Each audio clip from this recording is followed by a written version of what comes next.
try. Yeah. What's up, food?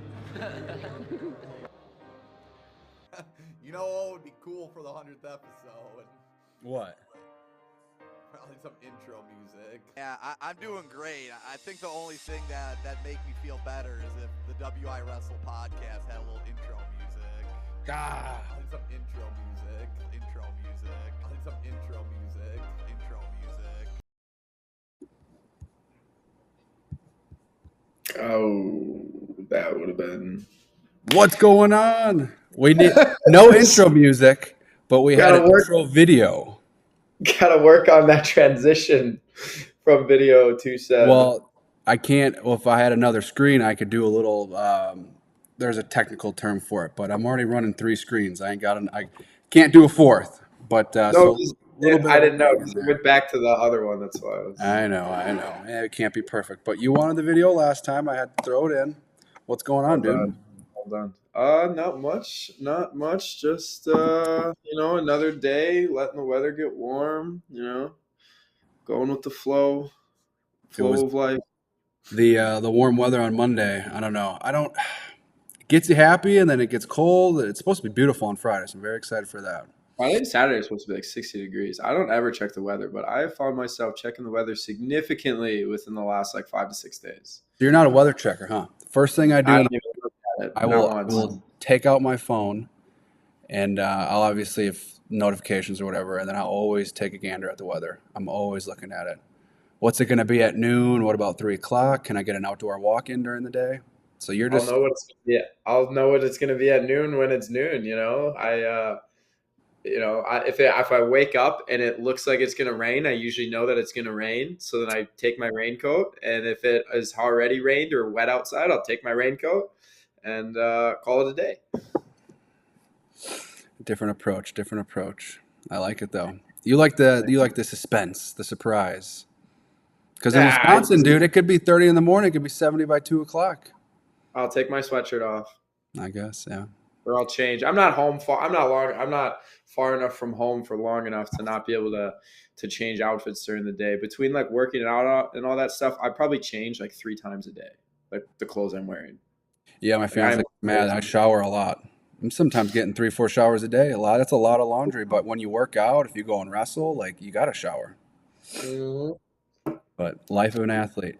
Well, we got a loaded episode. Team State is wrapped up. We're now. There's a lot to talk about. A lot of college, Team State. We'll just run through a couple quick things before we get rolling here. Wrestler of the Year voting will be live today at 5 p.m. We'll be able to vote at WIwrestle.com, so go check that out. We'll have the way it works. It's the same as the past 2 years. We'll have round 1 of voting. We'll go till Tuesday night, so next week Tuesday at 11:50, I believe.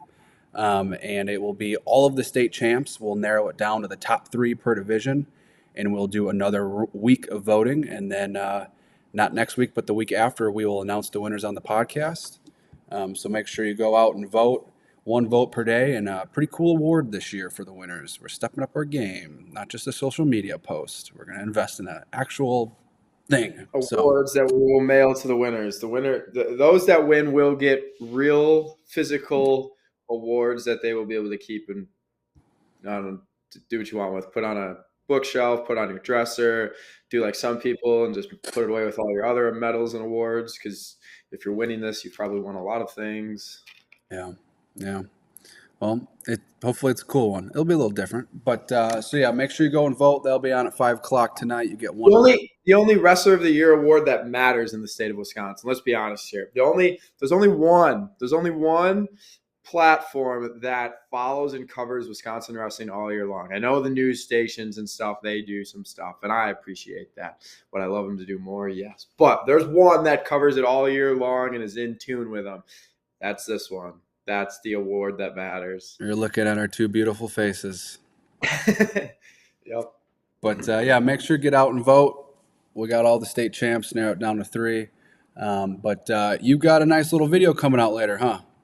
Yeah, we got the Indy State video is coming out. Obviously, we had Team State last weekend, so we talked about let's wait till this week to put it out.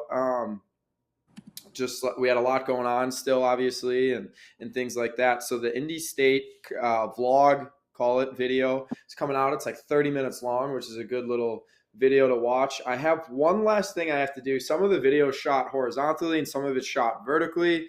And if you know anything about video and tech, that can sometimes make things wonky for viewing purposes. So I'm trying to, if what I want to do works, it'll take me like 10 minutes to fix. Otherwise, I'm going to have to troubleshoot a little bit. But it should come out tonight. I did get a little worried because there was one thing that said it was like, it wouldn't finish the rendering loading. And I kept saying if I close, I'll lose progress. And that doesn't normally happen on Final Cut Pro. So I'm kind of like worried that when I want to export the video, it's not going to allow me. I don't know. That would suck. That's just like, yeah. But your 10-minute fix could turn into a whole new video. That doesn't sound like fun. Yeah. So it should be coming out tonight. And I'm pretty pumped up for that.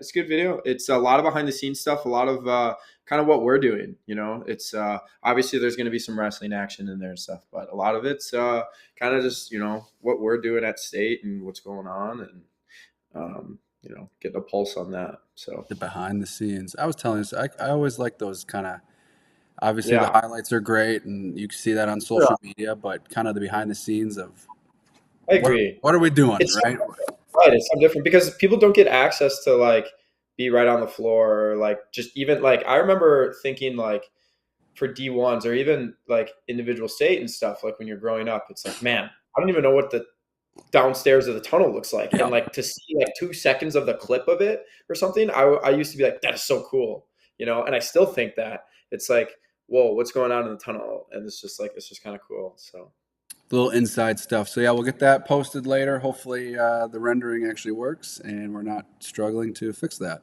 Let's dive into some results. On the ladies' side of things, Macy Kilty and Kylie Welker dominate at the Women's Nationals this past weekend. They both win titles for the Hawkeyes, so shout out to them. Very impressive. I believe Welker is, well, as you see in the picture, a two-timer now. I can't remember. Is this Macy's first year at Iowa, correct? So it is, but it's also her title. last year, I believe. So she had one chance, I think, to win it, or she did it. Chance, whatever you want to say. She had 1 year that she was going to be at Iowa. So yeah. So shout out to them for winning titles. There is an interview with Welker on Rokfin and YouTube. Shane Kennelly was out there. So go check that out. It was interesting in the video or in the interview. Kylie mentioned that she's really, really close with Carly, which makes sense because she was out there at the state tournament watching, and they trained together and stuff like that. But she was pushing to get Carly out to Iowa. So it'll be interesting to see as this next group of girls make their way into the commitment process. Do a lot of these Wisconsin girls go towards Iowa because there's a few Iowa girls? I think a handful of them do. Yeah. But I feel like the Chesker one, I've thought that for a while because of knowing their relationship. I feel like with no other knowledge of just what you like see and stuff, I feel like she's going to Iowa. I'm like, book it. If you're a top rated recruit, Iowa's definitely, and the other ones, they're very good. Right. And they're premier. Also, any of you ladies that do decide you want to make a college commitment, you know, you guys are hammers. More than welcome to hop on the podcast. Yes, we will be happy to do that.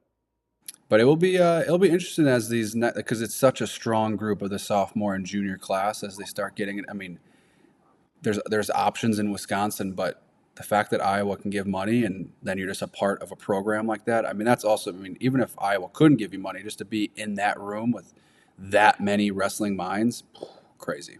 And they have an Olympic. The resources you're going to get at Iowa because of how much they're putting into women's wrestling right now are probably the most I'm assuming you could get anywhere, if not like in the top couple. And also like we've talked about before, it is unfair, but also I guess I understand because it's not big enough that like Iowa's competing in the same division as Stevens Point and Oshkosh, and like Iowa can give you scholarship money, and those schools are not allowed to give you scholarship money, but you're both competing for the same national title with the same coaches, but completely different playing fields of resources. Completely. So not even which is wild. It is. Well, hopefully, I mean, it's trending in the right direction. Hopefully everything gets figured out and equalized, if that's the right way to say it. But that's definitely. I mean, women's wrestling is just growing growing. That I'm assuming the divisions will separate to something at some point. Yeah. Yep. Team State. Did you see Macy Kilty's interview? I did not. don't know if you watched her match. At the end of it, she was like, I don't want to say she was because it was kind of more of the other girl, but they were like getting into it. Like the I match knew it was got. over, I heard it and got a the little other girl was chippy. like, it got chippy at the end. And then I saw the interview, and Kilty was talking about it, and I don't know. It was cool because I feel like you don't see that a lot in women's wrestling yet, and it's still very new. But you don't see like the I don't want to call it the bad boy like thing that goes on where like guys start jawing afterwards, you know. But And like it's like the not the enemy, but you play the the bad energy person. from it. Like you just don't always see, like, it's not to say they don't have the same passion, but sometimes you just don't see it like actually like out, right? Yeah. And they were getting into it, and then she talked about it in the interview and stuff, and it was cool. And like you could see she was still trying to like formulate her thoughts of, because like they always interview you immediately after you get off the mat, which is wild. But no, you could see she was still trying to like formulate her thoughts, but she was still like kind of, I don't want to say standing on business, but she was just like, She's still in the zone. yeah, she was kind of like, yeah, I mean, she was just like a little heated kind of, but trying not to say anything too, crazy. Or Yeah. it was cool. I liked it. I was like, that's good. I've been outspoken of being a fan of that sort of thing. So Oh yeah. It's always funny when they get the interview right after you step off the mat. There's just here's a microphone, talk, and it's like you're so locked in at that point. I always hated it, but I do think it's interesting. Big 12s, Big 10s, watching it, like you're just, what are you gonna get? Are you gonna get like a guy that's still locked in the zone and just lets it fly? And there's sometimes a little cuss word gets slipped out. That's always funny. But those are always some interesting interviews. Depends on who you get. But anything else from the ladies' side of things before we hop into Team State? no. I think I'm good. Team State. Another Team State here and gone. What are your thoughts after another Team State tournament? Overall, I think. Well, first off, let me start by saying I enjoyed it. Love it. I enjoyed it. Overall, I think I would not rank this as one of the best or better team states for environment or competition. However, I would say the finals in Division 2 were one of the best endings Agreed. that I've gotten to see in a while, including the overall duel of the finals of D3 was one of the best duels I felt like I personally have gotten to sit and watch for a while. Not just at Team State, but just in general. Some like that one final duel in D3 between Mineral Point and WIwrestle Fremont was just such a great duel. I was trying to watch from across the mats. And then the ending of Division 2 was wild. I mean, that's kind of a storybook. That's like one of those endings where walk-off pin, dude. You don't see that very often ever. And so that ending rocked. Yes, I agree. Yeah, I thought it was great. I always loved Team State. I think Team State was one of my favorite things to compete in. I love watching it as a spectator. I actually dragged my fiance out to watch it. I was like, you got to experience it. And she was like, damn. Like, she was like, it's loud. Like, the communities. And she was like, Mineral Point and Coleman, Kakana, like, they travel. And I'm like, people buy into it. Like, there's the buses dropping people off. Like, I like that aspect of it. It doesn't get any better than that. I love individual state, don't get me wrong, but I love the, like, so I got some pictures here. These are some of my favorite pictures from, I mean, just look at the atmosphere. You got the walk-off pin in the bottom right, Fenimore fan section, Mineral Point, I mean, just the energy. Was there a bigger fan section? Like, is there anybody that has a bigger fan section than Fenimore? Dude, Fenimore is always coming loaded. They're different. Point also, Mineral Point was great. Huge. No, don't get me wrong. Like Mineral Point had a gigantic. Kakana had a very, very big. But I still think, we could count heads. With Arrowhead, we could definitely have counted heads. Yeah. We did count heads. Man, Arrowhead people, we got to show out for that. But the other ones, like, just taking like the eye test, I think Fenimore takes it for the biggest fan section, and it's unreal how big some of these fan sections They're always rocking. Well, so I got a little video. This was at point in the duel that Point got a big pin, and it kind of separated them from WIwrestle. But just this sums up Team State.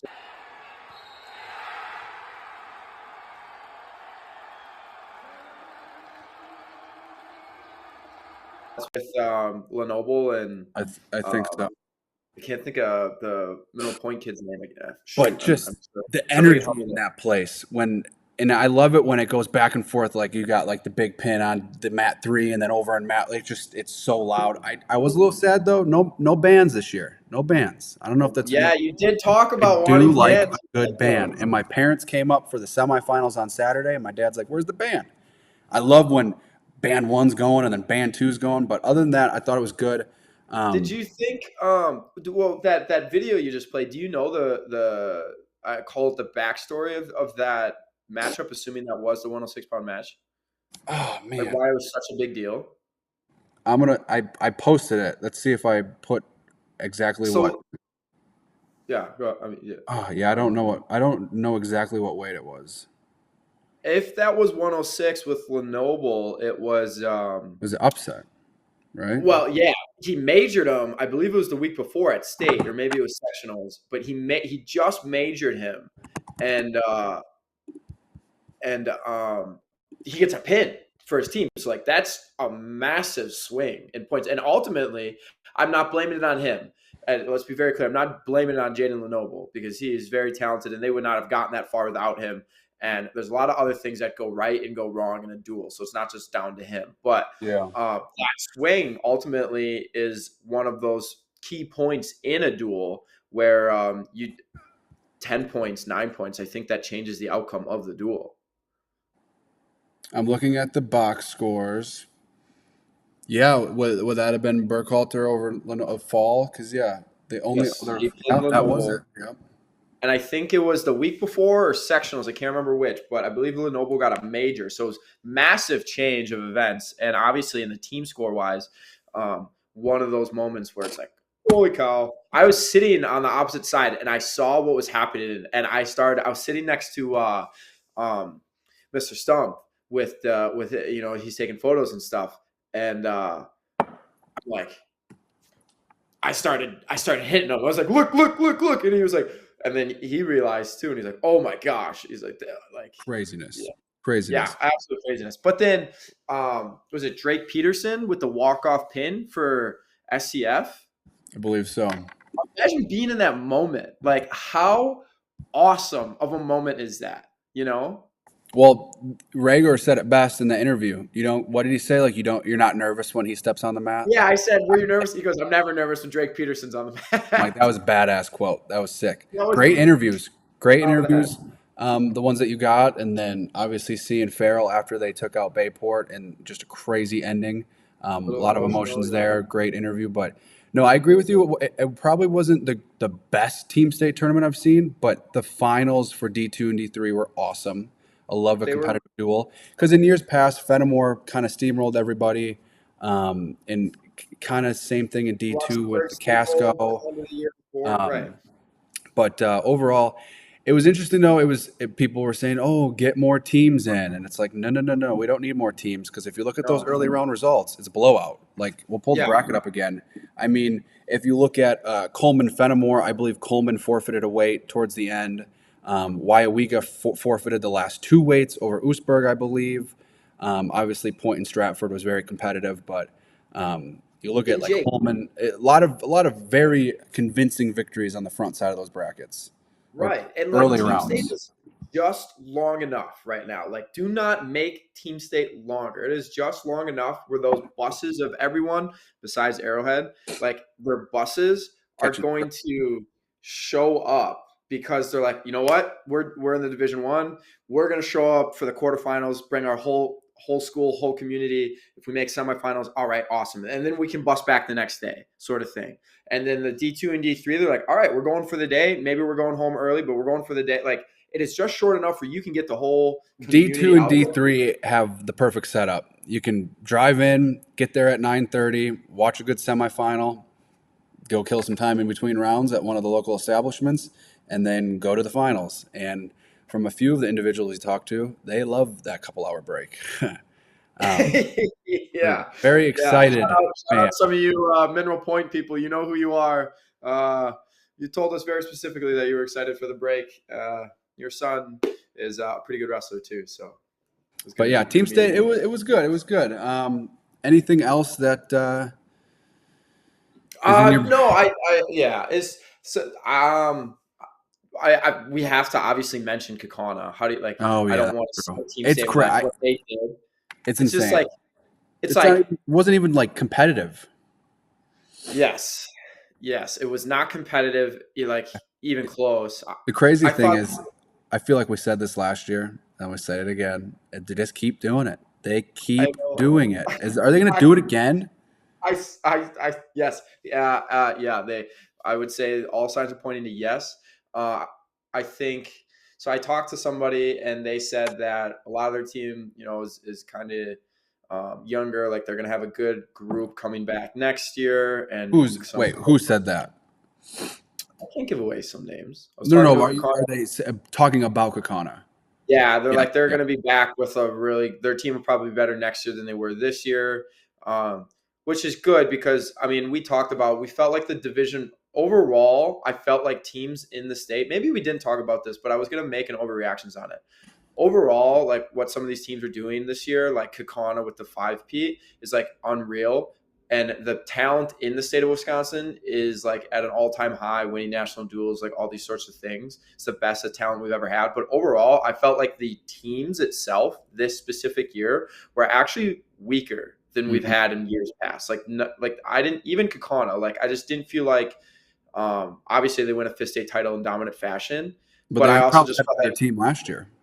right. I felt like Kakana had better teams last year. Luxembourg, Casco, Fenham, et cetera, et cetera. Like I felt like the overall team strength and depth, because it wasn't just those top teams, but the depth of the other handful of best teams was not as good as it's been in years past. Yeah.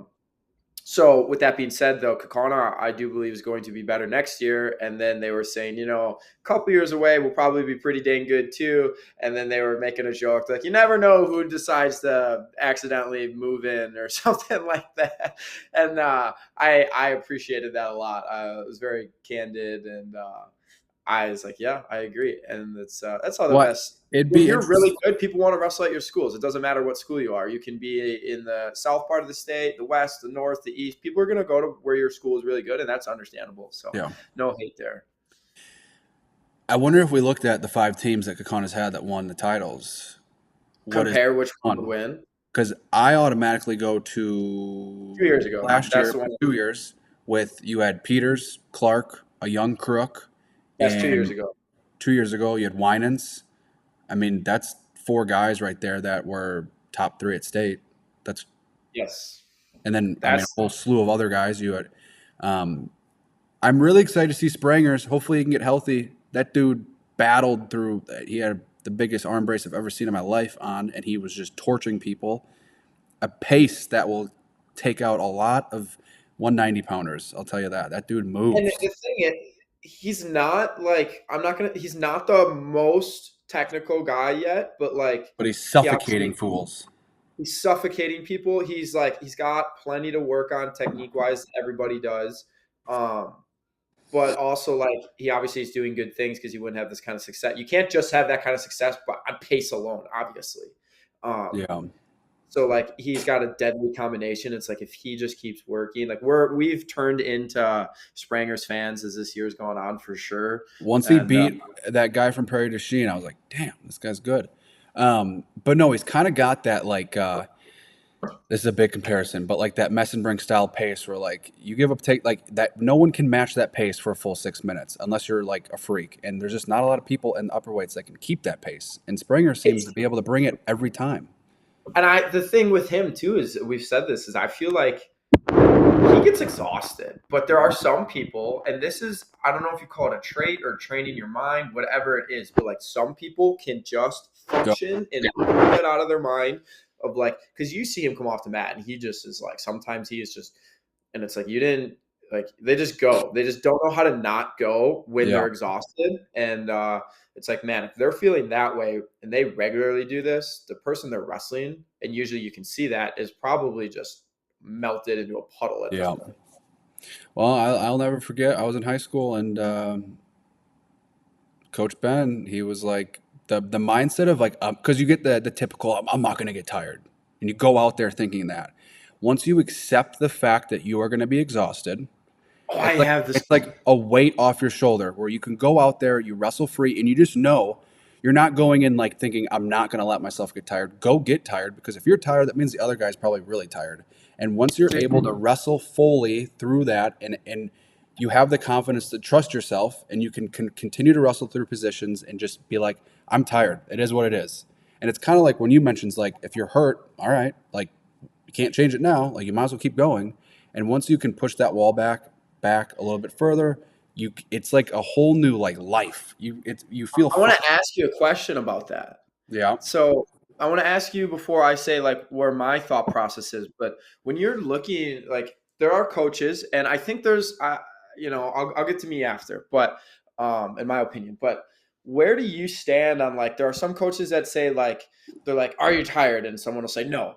Not tired. Like I'm not tired, no matter what. Even if they are tired, they say no, I'm not tired. And then there are some people where they're like, I'm exhausted, but some people can say that and keep going. Like where were you, or where do you stand on like, do you believe people need to just like tell themselves they're not tired? Are you like, it's okay to accept it? Like, where do you think You about accept that? it because it's a gauge of knowing how hard you're going, right? So it's like if you're like, I don't know, like if you're in practice and you're pushing yourself really hard, like you accept that you're tired. You know that you've pushed yourself far enough to get tired, and you keep going. But like if you're always blocking it mentally, I'm not tired. I'm not tired. Like you're thinking of that. Like you're actively thinking about how you're not tired. You shouldn't be thinking about that. Just go wrestle. Think about wrestling. Like turn your brain off in a sense of like you're not thinking about, oh, this hurts or my lungs or I can't breathe. Like you just go. And once you can get through that point, like it just completely changes the game. And there is some guys that maybe in the psychology of their brain, they like talk themselves out of it, but that's just internal dialogue you don't really need to have in those moments. Like there's already enough going on in a wrestling match. There's enough things going through your head. You're in front of a crowd, this and that, the match, the technique, the game plan. Just let it fly. I um I'm I don't want to say I'm happy to hear you say that, because I think you can function both ways. Some people have made And a that's the killing beautiful on thing about it, right? right. But I agree with you, and I've had this conversation with young athletes because, like, for a long time, I was the first way of like, I'm not tired, and then after a while, I think it was Dake was by far one of my most favorite wrestlers, probably my favorite wrestler growing up and still is one of my most favorite wrestlers. Is I loved Kyle Dake, and that guy didn't care about body language at all, but you couldn't beat him. You couldn't beat him one bit. You see him in freestyle, go back to the corners, hands run, and he just goes back there and you can't beat him. And that was kind of where I got. I remember in college where I was just like, I felt like I accepted when I was tired, and I'm like, well, nothing I can do about it. I got to keep going. Like I'm just gonna keep going. And if I'm tired, because I know what kind of The conditioning other I guy's have, more tired. the other guy's more tired. And I'll never forget. Like my coach was the opposite way. And at practice one day, he's like, "Are you tired?" And I was like, "Yeah." And he was so mad. I was like, "Yeah, I'm tired." But like I'm gonna keep going. Like what It's But just accepting the fact. just accept it, and then I feel like you can move on from that, because there's nothing you can do. Like an injury, like there's nothing I can do about it right now, so like why make that a worry when I could be worried about, damn it, I didn't just shelf that leg in the crackdown position and I just tried to finish it a different, like I need to make that correction. So yeah, it's interesting you say that, because I don't know where other people stand. I don't know where Springer stands, but sometimes you just roll with it. And the other thing is like, if you go into a match like I'm not going to get tired, you're already limiting yourself in the way that you're going to attack and wrestle. Or if like that's not even a thought, you're just going to wrestle free, have some fun. And then, I in the think that comments, Peter Taft says he said that he thinks Grayson Clark. So I believe that was 2 years ago, right, guys? He says Grayson Clark's senior year was our best team he's ever seen. That was the one I had to agree with too. I think you wrestle all the Kakana teams against each other. That one takes us. So that would have been our first year doing this. So Yes. 2 years ago. Yes. Okay. Yep. And then the other one is but then you look at a team like Fenimore from last year. Like how dang good were they? Or is it 2 years ago when they had Birchman and Stout and all these guys? It might have been a year or two ago, but that one was really incredible. Yeah, and Gratz. then Gratz, yes. And Casco's team last year. Oh, and Ian Crabb. Yeah. Filthy team last year. It's like I would love. And we never did really get to see those. But those are the teams where I wanted to see those teams compete against each other. And then I want to see them compete against like the old Stoughton teams that were like really, really good. Like I remember Kakano was really good when they had Rob Lee on the team and stuff like that. And Stoughton had who did they have? Zach Hasselberger and Colin Kraus, Otto and Dow. And it was like, those are really good names to come through. So those are like, yeah. Kakano had Leon or whatever. Yeah, they had Trent and Trey Leon, and they had Rob Lee, and they beat the Stoughton team that year in the team state finals, I think, or maybe Stoughton beat them. I can't recall. I feel like we should know this. What is the consecutive streak of the most for any division? I know Rapids has got the most. Before team state, I had looked it up who had the most, or maybe it was team sectionals. It's got to be someone in the comments that knows it. I thought it was Rapids. I thought they won like 7 of 10 years or something like that, so they had to have won at least. Well, technically no, with 3 losses, but I thought it was Rapids had the biggest streak. If somebody else could look it up, God, that's crazy. But maybe it's 7 years is 5 in a row is insane. The fact that like kids, there's a couple grades of kids now all of high school are just like team state. It's routine, like not even a thought. 4 teams, like getting the team state once is cool. Qualifying for 4 and then winning 4, insane. So yeah, they're ahead of the time. Shout out to Machek and company. Couple of years when Mineral Point is up there, and when WIwrestle Fremont makes their way up there, and Fenimore. I know Fenimore and Casco want to make, Casco's in D1. I know Fenimore wants to get to D1. Imagine when all those teams are there and they all qualify from hopefully different sectionals, or we get at least 4 of them. So the semifinals are just absolute wars. The one thing that sucks though is like obviously the competitive balance.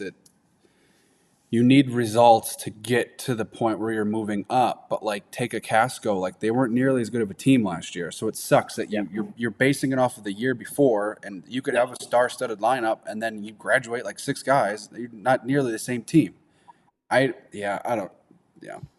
it will be interesting. You'll get, 2-3 years, and you got all those powerhouses up top. It's gonna be some fun wrestling, that is for sure. But Jason in the comments. Says that 7 is the most in a row. Wisconsin Rapids. So yeah, and then Wisconsin Rapids. That's crazy. Well, they're hunting it down. 2 to go. 3 to 2. Yeah, Holly. If they win too many, they will bump up. That's the point of competitive balance, I believe. Is like where does Kakana go? Like Fremont can bump up. People on the forum are like going to the WIAC. The forum, I saw that. I was like. First of all, I guess you go down to 10 weights. Maybe 1 or 2 of those bottom teams in the WIAC, because you probably could maybe beat the Penn. Maybe. I don't know. It's like, even though your guys are really good, it's like, even when you go to, I'm going to bet against it, to be honest.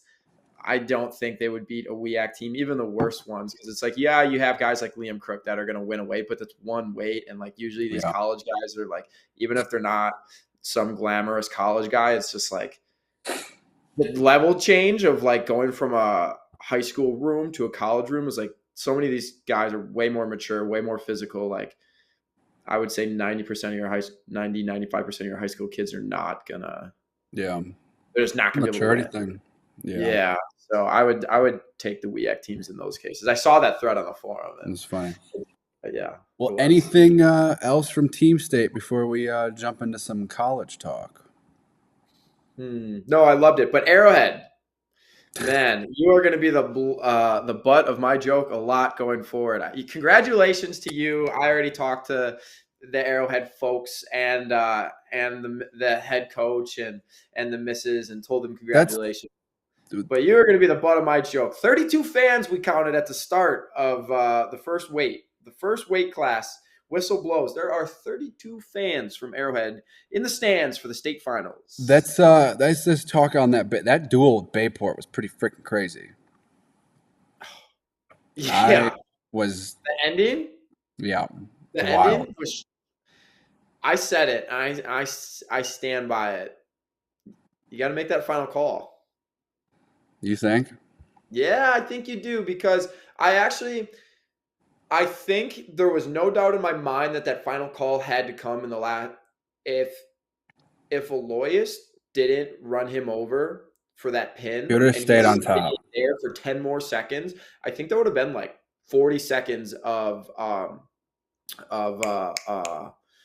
what's his name? I can't think. Sandoval on his belly, like 40 Yeah. seconds in a row after already giving up a different call right before that. And he would have just been on his belly for like 40 seconds and Aloysius trying to run it over. I think if he didn't run it over and he stayed there, hindsight's 2020, obviously. I think you have to make that call, and it does get called.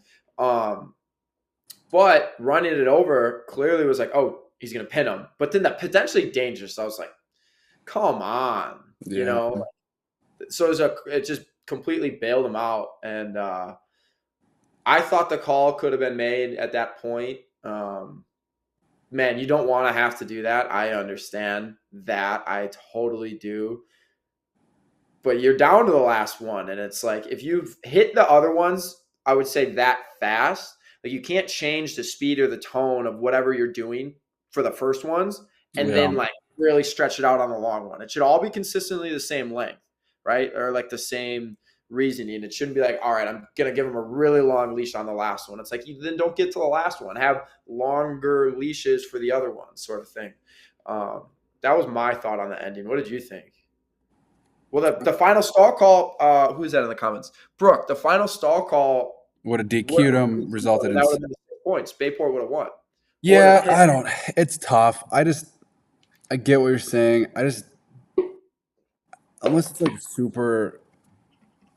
I just don't like when the ref, like, anytime a ref is deciding the outcome, I don't love that. Now, But when granted, someone stalls, and I understand why Sandoval did it, yeah, I totally do. But when you stall that much, you do need the ref interjection because you, like Jake, if like if I go parterre for 4 minutes straight or something, and all I'm trying to do is not have you turn me, you're not going to turn me, right? yeah. There needs to be some sort of influence to like level out the playing field. Otherwise, if I'm not getting called for stalling, like that's not fair for you to try and win the match. Like you're not going to win. I definitely think the stall probably would have been more likely to be called if he was just laying on his belly versus the feet, because Sandoval did just enough to like touch a Agreed. leg.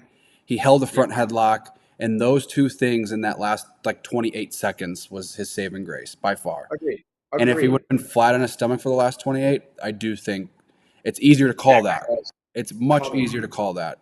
But when you're able to just like get a hold of something really quickly at the end, but when it went to the second period 0-0, I was like, ooh, this is not like obviously didn't work out for Bayport. But Schlump kept the pace, bumping up a weight. Sandoval's no slouch either. Top good guy.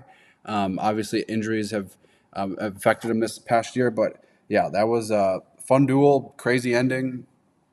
It literally makes me think of I'll still never forget this because I was in the stands, but the I believe it was Stoughton Kakana, Rob Lee was wrestling a JV guy. I think it was in the state finals, and he needed the pin, and he got the final stall call, or he was down to the final stall call. The other guy was, and Rob never got it, and he was trying to pin him. He never got the final stall call, and I think this was the state finals, and he won the match by like major, and the other kid lost, but the other kid immediately got up and started celebrating because I think they won the state title, and Rob started crying, and it was, I would too, but it was like, it is very similar scenarios here, similar scenarios.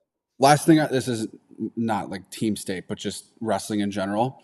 Though the whole game plan match strategy of getting a pin, but like kind of not like typical. You know you're going to beat the guy. You need 6. You go get a takedown or 2.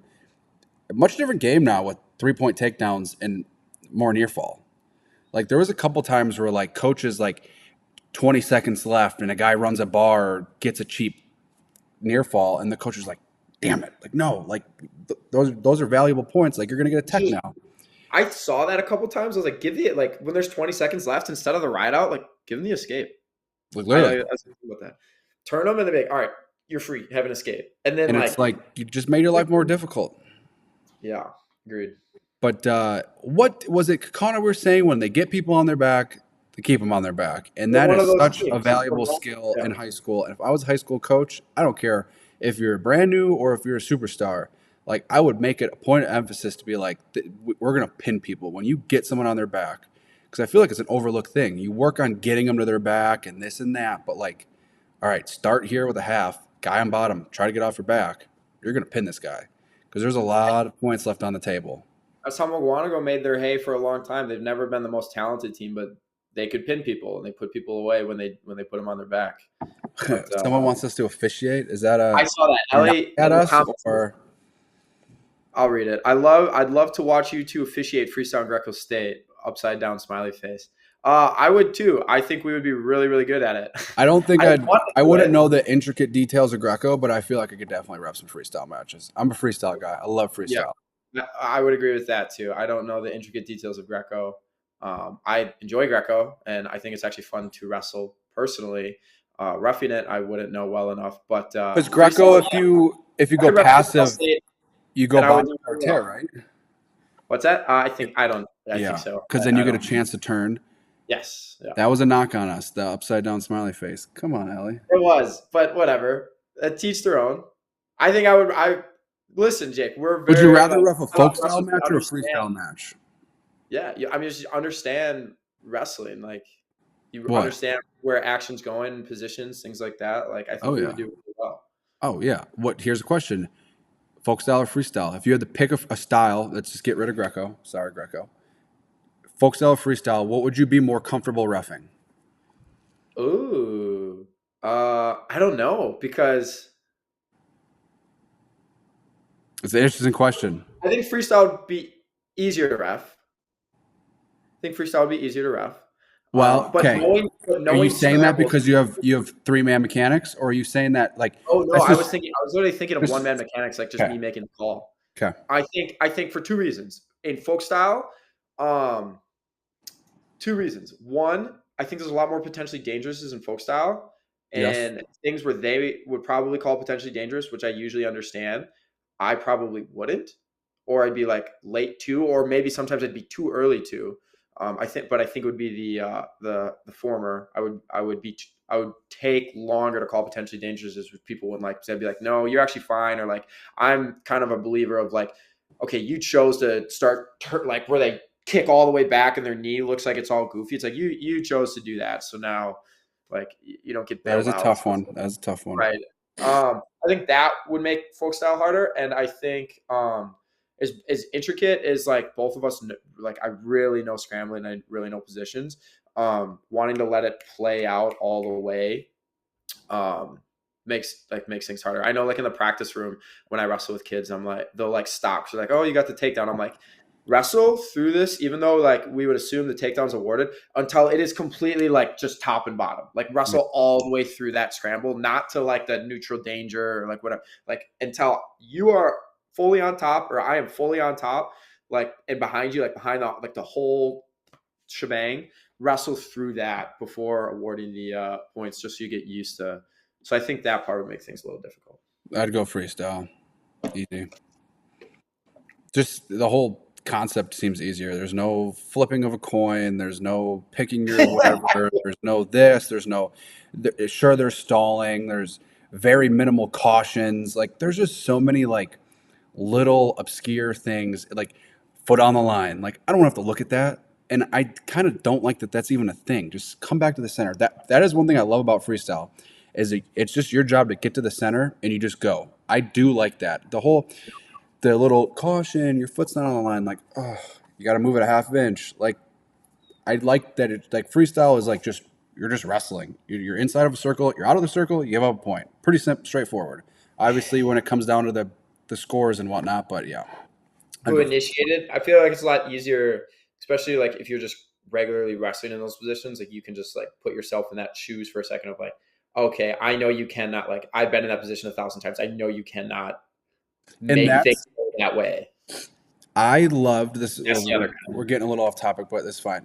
I really enjoyed last year when we were at P&L and we were helping run the video review. The thoroughly enjoyed that because like we were with some guys that were like doing world championships. Like, Yeah. these dudes, if you watch Worlds, you probably saw this dude raising a hand in the finals. Like that's the level of these refs.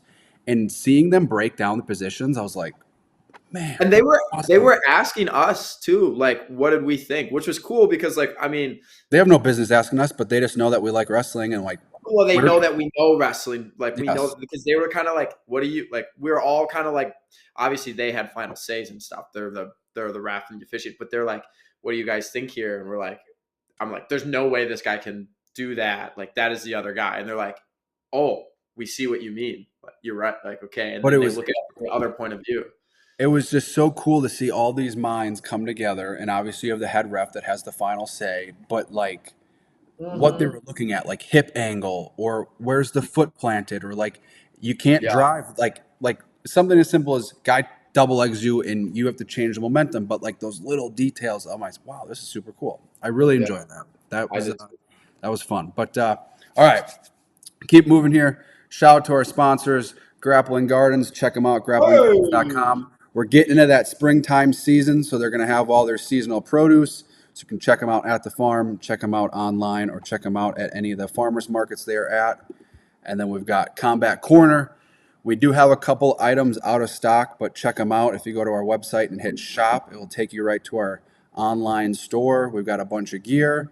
We'll have some of the out of stock items will eventually get restocked, but check them out. They're also selling Nike wrestling shoes and all sorts of good stuff besides WIwrestle gear. So check them out if you need any off-season freestyle singlets or anything like that. Make sure to head their way and get in contact with combatcorner.com.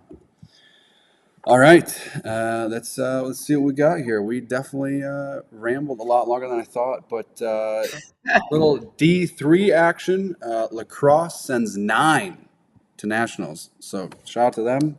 They won their regional for the first time ever since the regionals became a thing in 2013. So super impressive performance. They qualified 9, a whole slew of champs. They had Wolbert at 125, Gerber at 165, Kaczynski at 197, and then Douglas at heavyweight winning the championship. And then they had Lorenz, Orlandoni, and there's those two finishing second. And then Magolski, Gable, and Symes taking third. So all those guys qualify. So shout out to What them. was the one Very weight that impressive. What? Do you know the one weight that didn't? They've got 25. So they had champs at 25, 65, 97 in heavy. They had it looked 149. Okay. 149 is the one weight. Yeah, I know who that is too. Yeah. But very, very impressive performance. Gerber was OW, so shout out to him. OW of the regional they were He at. was at NDSU before he transferred back to lacrosse, right? I believe so. I believe somebody in the comments will know that. I'm pretty positive he was at NDSU before he transferred back. Very impressive, very good tournament for him. But lacrosse is rolling into this national tournament. Starts on Friday. They're looking ready to roll. What do you? They got a shot at this team title or what? Do they have a shot? Yeah, they might be the favorites. Honestly, they might be the favorites to win the team title this weekend. They not only have 9, which in Division 2 and Division 3, I would say at least 50% of it is simply a numbers game because qualifying is just to make the national tournament. There's been a lot of talk. I think we've talked about this before on like social media lately. To qualify for the national tournament in D2 and D3 is harder than it is in Division 1 when you're comparing to like your level of competition. Like I'm not saying, you know what are you following what I'm saying? Say it again. I was looking at the comments. Like qualifying in D2 and D3 is harder than it is to qualify in Division 1. That's a bold statement. I'm not talking about the level of competition though. Oh. Like the wrestlers in Division 1 are Division 1 wrestlers for a reason. They're the best guys, right? That's not what I'm saying.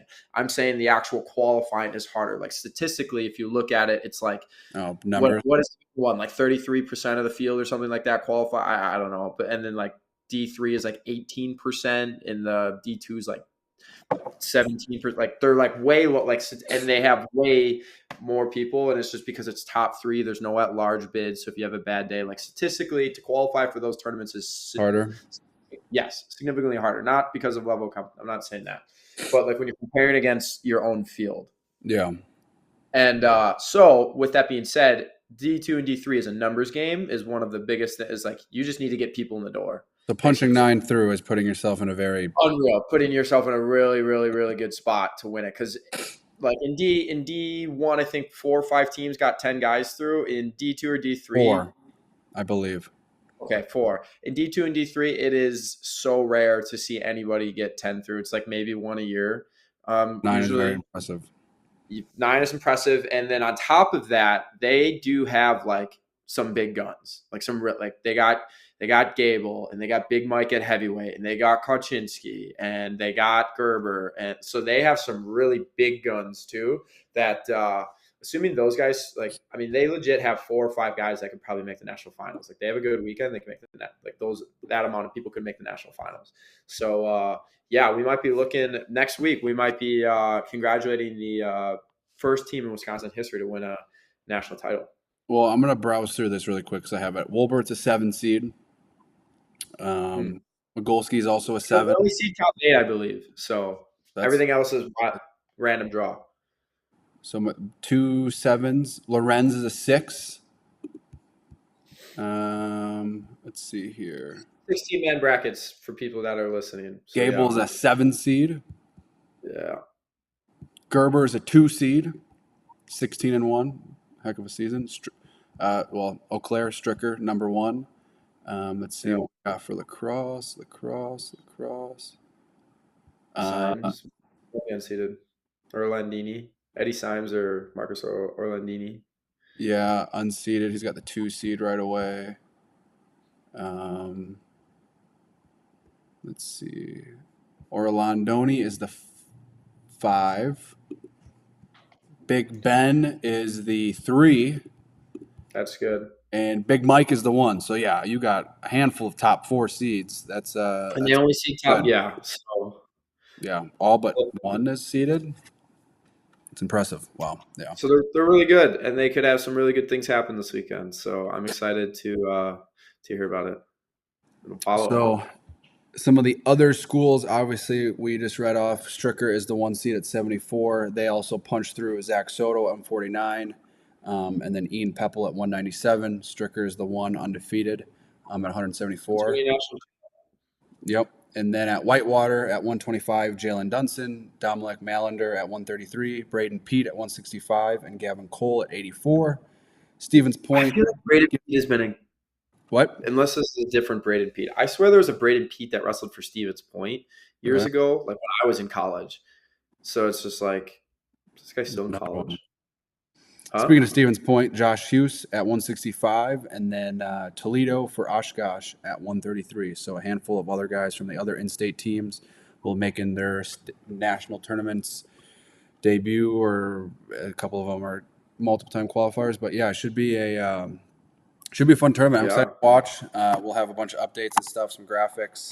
I was just browsing two guys from Wisconsin for Augsburg, Chance Suddeth out of Stoughton, and then Wyatt Karowski from Seymour, if I remember correctly. So there's a handful of guys from some of these other colleges that are also there. So a lot of Wisconsin at D3 Nationals, and obviously Parkside at D2 punches 5 through, and they took second at their is it the Super Regional? Yeah, Super Regional, because there's only 6 of them, I think. I think there's 6 regionals in D2. So yeah, Parkside gets 5 through.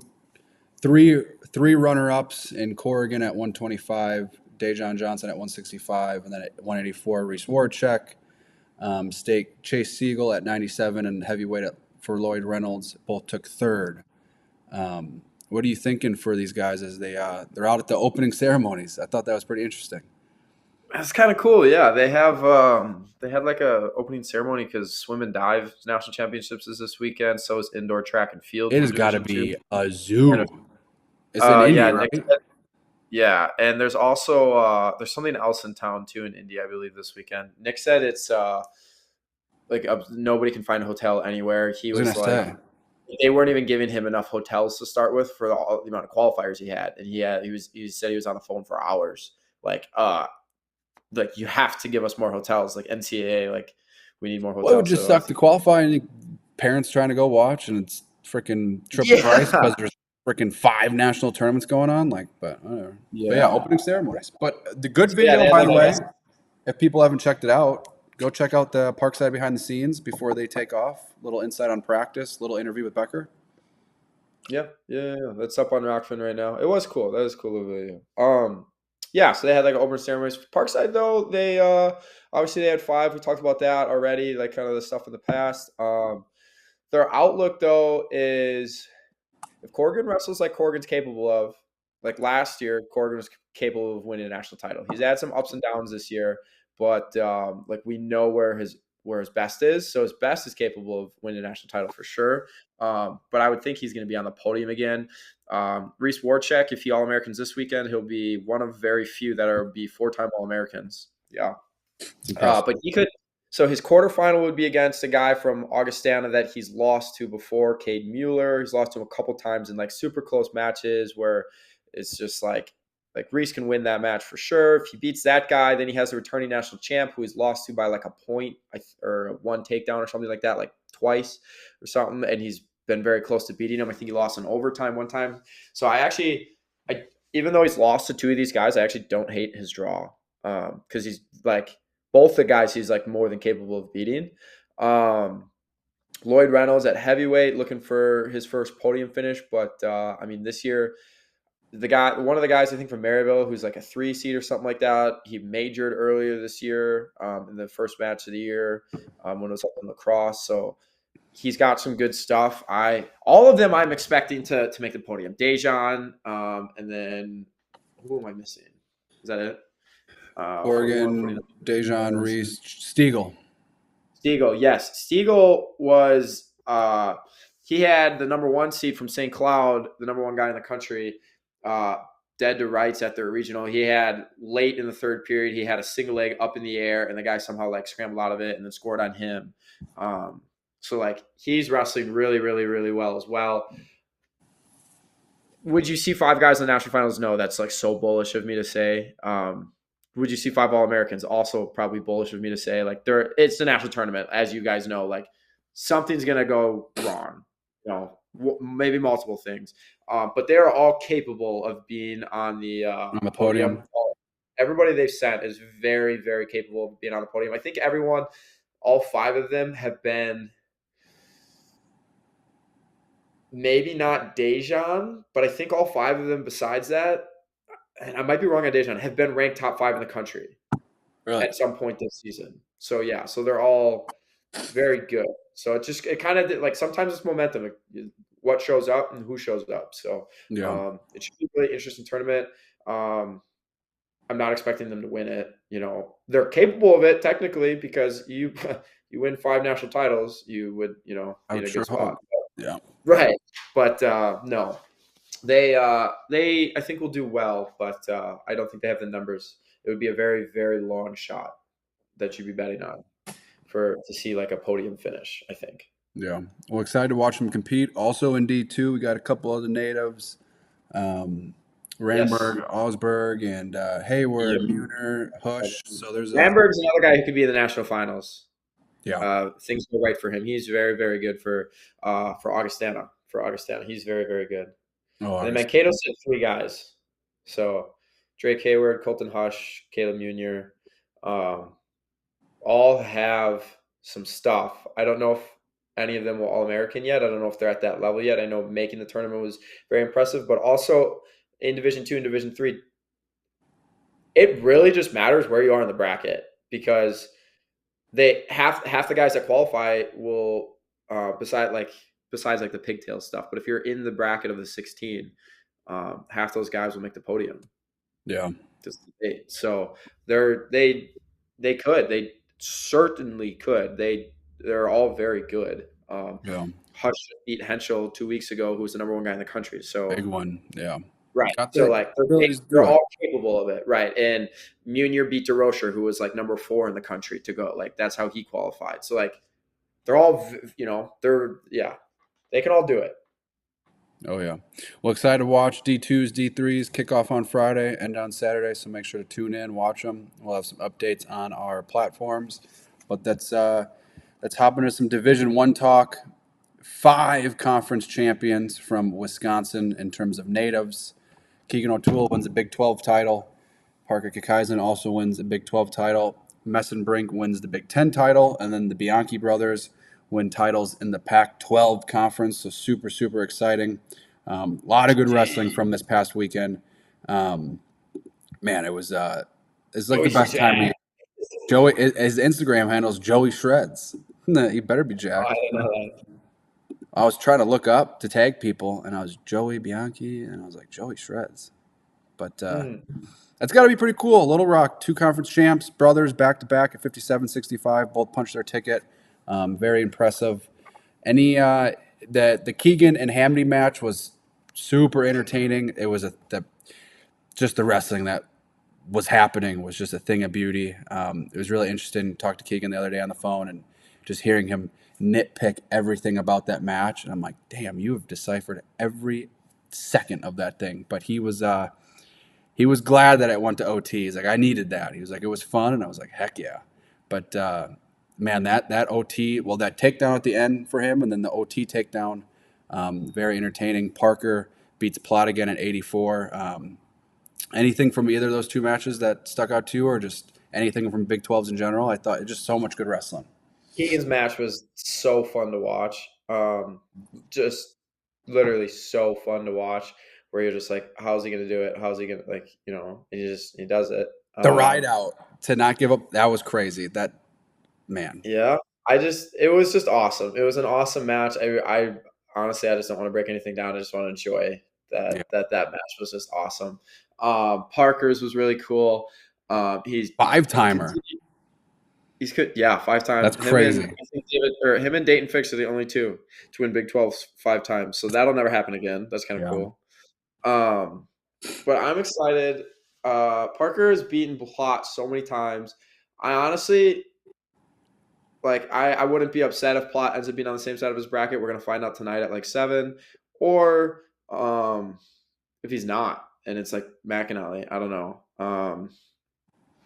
It's just like, it's weird because you beat that guy so many times, and yeah, it gets closer because you wrestle him so many times.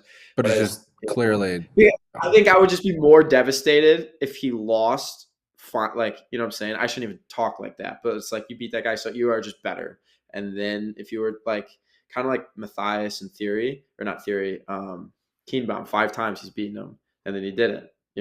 So that. But it is what it is. You got to show up every day. Anyways, that's irrelevant. That bracket's coming out. It was a great match. Parker did awesome. He's a beast. They put the mic on him right away after he won. That was kind of funny because he was still in the moment a little bit. Yeah. You could tell. Mitchell, did you see his little quote afterwards? Mitchell, in the absolute compliment I'm meaning by this, like, compliment and best way possible. He is a psycho. He's crazy, and I love it. He loves the battle. He just, like, you don't get guys that like that often. No. Keegan, you were just saying, he was telling you on the phone, he's like, I needed that over. Like, I'm glad it went. But like, there are a lot of guys that are very, very successful, and they don't need that, and like, they won't say that sort of thing. Like, they're like, God, I wish I would have got it done earlier. And then you got Mitchell, who's like, man, I love that guy. He just wants to battle with me. He doesn't, and like, that feels like a guy that doesn't care about, like, he cares about the result, but like, he's not attached to the result. You know what I mean? He just wants to battle. Yeah. You get these guys that just love to wrestle, and the national tournament is not the end all be all. And there's years of competition ahead of them. And I think these guys are just so good because of that. But yeah, because I was when he was talking to him at the end of the match, I'm like, what on earth is he saying? I could tell. I knew it. He did this. It was, that is, you just don't see that. Like, the fact, like, thank you for making that match harder for me. Like, that is an amazing mentality, rare. And you don't find that a lot. I would love to watch Mitchell in that Penn State room battle. I wonder who his go-to partners are. Is he wrestling up some weights and getting some scraps from those bigger guys? I mean, there's enough guys at his weight. Like, that I think room. He's probably. I bet you. I feel like I saw something the other day. They're only allowed to wrestle like one guy twice max in a week or something like that. Really? I thought I saw. I could be completely lying here, but I'm pretty sure I saw like a video or behind the scenes or something, or maybe somebody told me that they could only wrestle the same guy twice in a week. I don't know. Oh. But Well, when you also, got like it's 6 Olympic like, champs to pick from, yeah, why and, not? Roll and through it. 12, 20 national champs. Yeah. Yeah. God, it's unreal. But yeah, so those are the Wisconsin names that won titles. I did think this was interesting. There is these three, we just talked about them, Parker and Keegan, are all undefeated going into nationals. So 3 undefeated Wisconsin natives is pretty impressive. I think out of, I want to say 5 total wrestlers, or maybe 6 that are undefeated. You've got Stevenson, Srirachi, but past that, I don't know if there is any undefeateds, because Buchanan, number 1 seed, Wisconsin native, he lost in the finals to Cardenas. But very impressive to see that many qualifiers or undefeated guys. The Badgers, they punched 3 through. Rivera, Fugit, and Gable. Got to be pretty excited about Gable. McGuanago I is, was so pumped up for man, Cody. Yeah, that's just so awesome. Those awesome. Go pictures with Cody. him, Come Bono on, and Code Reader, man. that's amazing. Yeah, let's go, Code man. Good for you, buddy. He was not. I mean, somebody in the forums like low shot that he was not going to get a wild card. No. Yeah, He only somebody had was a like, couple matches. right. I was like, they're like very low chance, and 0 chance he would have got a wild card if he didn't qualify. I was so happy for him. Yeah, go Cody. Wisconsin is 7th. They beat Iowa and Michigan, by the way, for most Division I qualifiers Wow. with 14 qualifiers this year. 14. Yeah, that's only going up. I know we're going to lose guys like Keegan and Parker, but and I think I don't want to name the other ones because I want to see if you can name them all. I know we're going to lose a couple, but I think we're going to add a handful alone. So, can you name all 14 qualifiers? I'll tell you if you're right or wrong. Well, let's start Rivera. Okay. Keegan Parker. 2, 3, Buchanan. 4. Mulvaney, right? Messenbrink. I'm trying to think of Big Ten. Grayson Clark. Scholes. Gable, obviously. Both Bianchis. 10, 11. You got 3 more. Clayton Whiting. 12, 2 more. And then I saw it also Big 12. Samuel Mitchell, right? Yeah, Buffalo. Is that And, Buffalo, I think? Isn't there? No, NDSU. Is it Drexler? Yeah. Let's go. RJ. Well, it's easy when we talked about half of them. So okay. I'm I think Sam pat on my Mitchell's back a for naming senior. those off. I think Sam Mitchell's a senior. Yep. Parker and Keegan, I think, are the only seniors of that. So, no, Joey Bianchi's a senior. I was going to say too. Joey's So older. I think there's 4 seniors. So, wait, we're 6th out of all the states? What did you say? Buchanan. There's 5 seniors. Yep. Buchanan's a senior too. Man. But I think we're gonna reply. I think next year there's a handful of guys that'll be in the lineups on various teams that I think will be looking to qualify. Oh yeah, that's a good stat for Wisconsin. We're on the guys up. like Claire, hopefully Amira Sola, Millar, yeah, et cetera, et cetera. Yeah, man, go Wisconsin. Go Wisconsin. I'm very excited for the national tournament. Just sit in front of the TV, get a couple screens going, and just rot away on the couch and spam wrestling. Good rot days. I will be prepared. Yeah. To do nothing. What do we got? Anything else? I feel like this it was a good episode. It was a fun episode. I know. I think sometimes people don't enjoy the college talk. Maybe they do, maybe they don't. But I do. So I love college wrestling. So do I. You know what I saw the other day too was today Weston Wickman posted and he tagged the AWA Central, and they were like in the lobby of the place that the AWA that he coaches at and manages, and they had a cooler where you would put like drinks and stuff like that in it, but it was empty, and it made me think of the old days. Remember when we had a vending machine at AWA Heartland? Yeah. That place has changed. $1.25 for some Gardettos. I was telling people about that the other day. I'm like, you guys don't know that used to be a singular room. Yeah, you're an OG if you know about the vending machine and how we all crammed into that closet that's now has showers and stuff. Yeah. Well, now there's 8 7 academies. They're everywhere. Yeah. Yeah. The golden era. But yeah, obviously you can see by the numbers, not that many people like college wrestling hang out. They're all Wisconsin natives. But anything before we sign off, make sure to check out the vlog, vote for Wrestler of the Year. Stay tuned for our Division 2, 3, and 1 Nationals coverage. Yeah, vlog will be out. I'm going to work on that here right after this, try and finish it up. And then Parkside vlog is out right now on Rokfin. It's like 15-minute behind the scenes, some inside looks at practice, talking to Coach Becker. Yeah, state video will be out soon. And I don't want to call it an off weekend because we got D2 and D3, but enjoy some wrestling from the couch. Well, thank you guys for tuning in. We'll see you next time.